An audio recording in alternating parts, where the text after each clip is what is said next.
On today's show, I have got Kingfisher legend.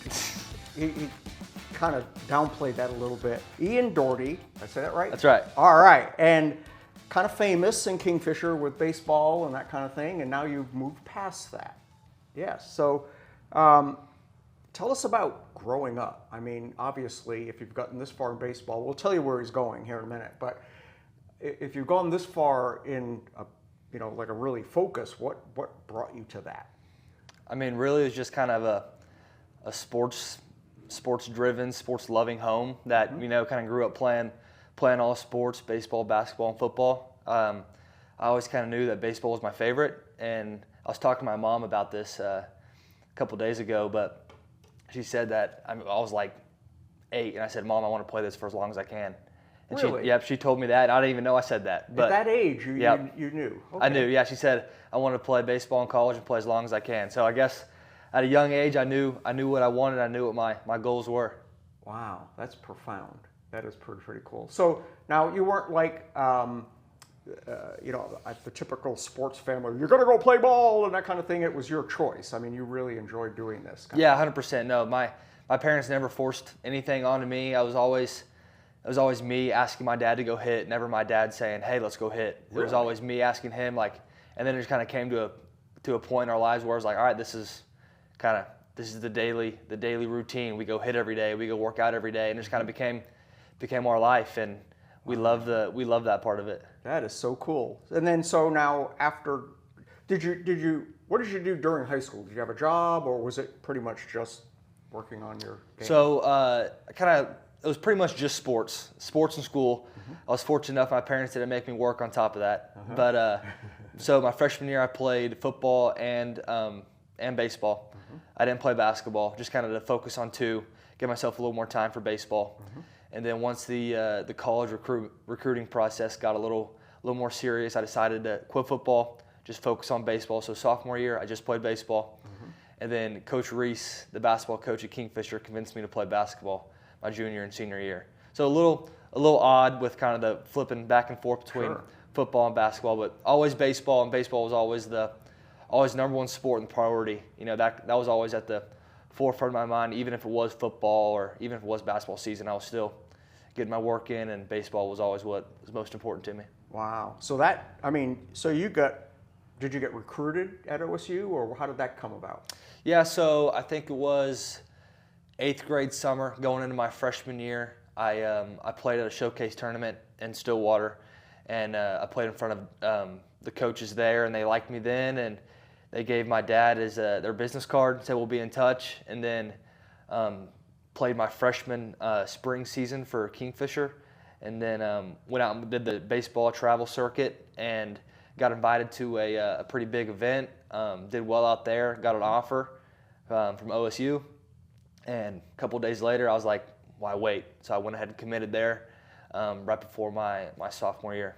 Holy mackerel. Yeah, so I was committed for a while before I even stepped foot. Well, it was amazing that they recognized that as a freshman and kept watching you, apparently, obviously.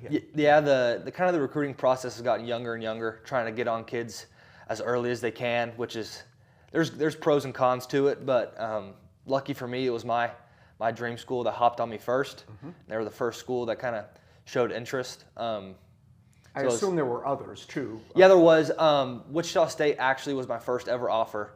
And then as soon as OSU kind of caught wind that I got an offer from them, they offered the same day. Nice. And then came home from the event. I talked it over with my parents, and we were like, what's the wait?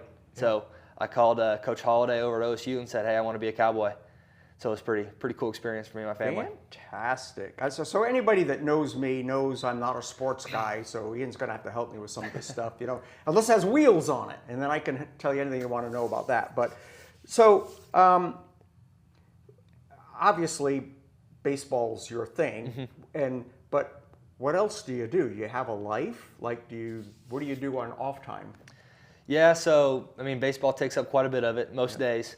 But kind of my way to escape is either fishing, love to fish, and I love golfing. So those are kind of my two ways to get away from baseball and let my mind go elsewhere. Yeah, sometimes no matter how dedicated you are, you need a little break. Yeah, that's what's healthy. It's healthy to get away from the game for a little bit and just kind of relax and be a kid and do those fun things just to kind of separate the baseball from the life a little bit. Wow. Very, very cool. So now you've graduated from OSU. Correct. What did you go to school for?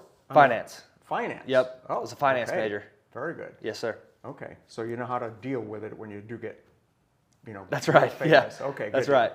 And I've heard horror stories about that kind of thing, where people would, when they go pro or something, they need to know their own numbers. Take care of yourself, not rely on somebody else doing that for you. That's right. That's right. So you're, are you? This is the part I don't understand. Okay, so now you're looking for pro or semi-pro, kind of the next step. How does that work? Are you like in the running? Do you have to raise your flag? How does that begin? So, so with pro baseball, the MLB, you can get drafted out of high school. If you're 18 or older, you can get drafted out of high school. And then if you don't go then you go, say, to Stillwater and play baseball. You have to play for 3 years or until you're 21. Mm-hmm. So last year, I had a little pro interest. I didn't get picked up or anything, didn't get drafted, so went back to Stillwater for my senior year. And then now just teams have been watching me throughout my career, and so they kind of know who I am. I've been to a couple workouts. Had a workout for the Tigers a couple weeks ago. The Mets invited me to a workout as well, but it was on the same day as the Tigers, so I couldn't do both. But yeah, the teams have been watching me over the 4 years in Stillwater and high school too, so kind of know who I am, and they hopefully have interest in me, and we'll see what comes draft time. Wow, that's exciting. So now you'd mentioned that the Cardinals were kind of where you'd like to be if you had a choice. Why is that? So my grandpa's a huge Cardinals fan. Okay. Loves the Cardinals. So I know it would be super, super cool for him if I got drafted by them. But honestly, team doesn't matter for us. I just want a chance to keep playing. Mm-hmm.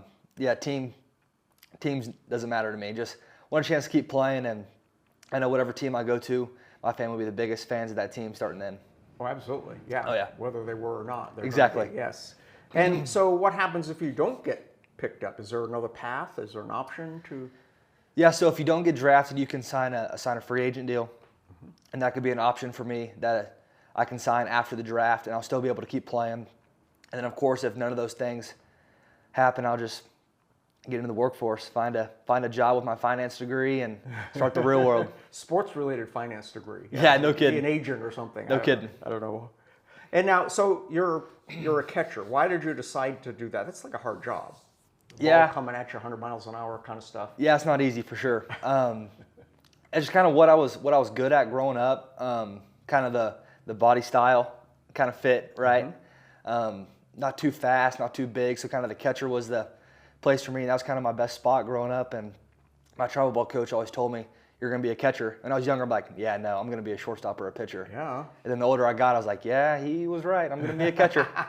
He knew stuff. That's right, exactly. He'd seen a few games in his life. But yeah, once I kind of realized that, I bought into it, and it's like, this is going to be my ticket to play as long as I can. Now, is there a backup if the team you get on, if they don't want you to be a catcher? I mean, is there another area that you play or would like to play? I mean, I grew up playing all positions, but most likely, no. Okay. It's either I'm probably going to catch or I'm not going to play at all, if I'm being honest. Yep, no. But I mean, like if they were to throw me at first base, excuse me, throw me at first base, I could do it. Okay. But probably not. Okay. No, that's very cool. Well, what I left out? I know your whole family is, they're baseball fans, and did you travel with them? Growing up with your grandfather or anything? Did you actually go to games and with him? Like MLB games, stuff like that? Oh, yeah. We went to he surprised us with World Series tickets in 2013. Went to the Cardinals World Series game. That was awesome. But yeah, I mean, my grandpa and my family, everyone eats up baseball. They don't miss my games. They're there at everything, and it's truly an honor to have a family that's so supportive, and they get to go see all my games. I mean, they didn't miss more than 5 my whole college career. So It was awesome. Very, very special that they were in a situation they could see me play throughout my whole career, and I'm just very grateful for them. I grew up on the Upper East Coast, and I lived 30 miles from Fenway Park. Okay. And I went for the hot dogs. Yeah. Full disclaimer, but it was fun. I remember going 4 or 5 times. That it was that old park is pretty cool. Super cool. Awesome. Well, Ian, thank you so much for hanging out with us today. I wish you luck. Please update us so we know where you're going, where you've been, and we'll probably do a follow-up when you're rich and famous, and I hope so. Kind of see what happened, and that you got that dream catcher's job for the Cardinals. That's right. Awesome. Anyone. Doesn't matter. He's over here. We'll put his phone number here for you. Yeah, no kidding. Very cool. Ian, thank you so much. Awesome. Thank you very much. Stay tuned.